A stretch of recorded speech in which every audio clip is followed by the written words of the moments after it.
Certains des principaux pays exportateurs de pétrole étaient représentés à Djeddah, mais ce sont des événements extérieurs à ces salles de réunion qui ont provoqué les commentaires des responsables.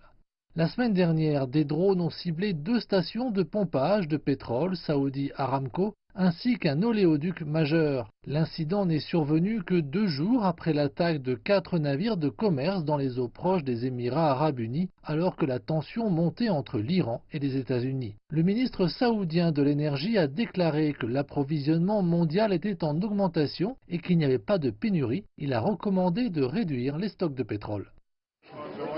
Il y a beaucoup d'inquiétudes et nous reconnaissons l'existence de perturbations.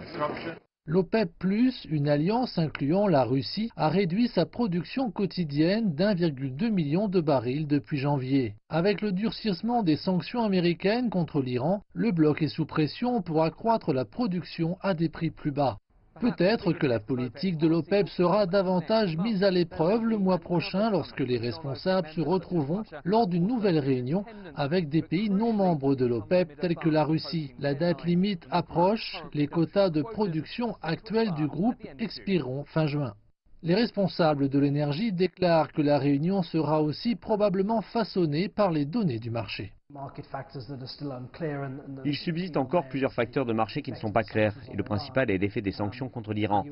La décision américaine de ne retirer les exemptions n'est réellement entre en vigueur qu'au début du mois de mai, ce qui fait que 2 semaines se sont déjà écoulées depuis cette date. Les pétroliers prennent du temps pour arriver sur leur marché. D'ici juin, nous aurons au moins 1 mois de données sur la production ayant été retirée du marché et la liste des clients qui sont restés fidèles à l'Iran.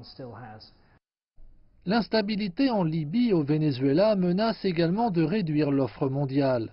Le président américain Donald Trump continue de pousser les alliés du Golfe à accroître leur production.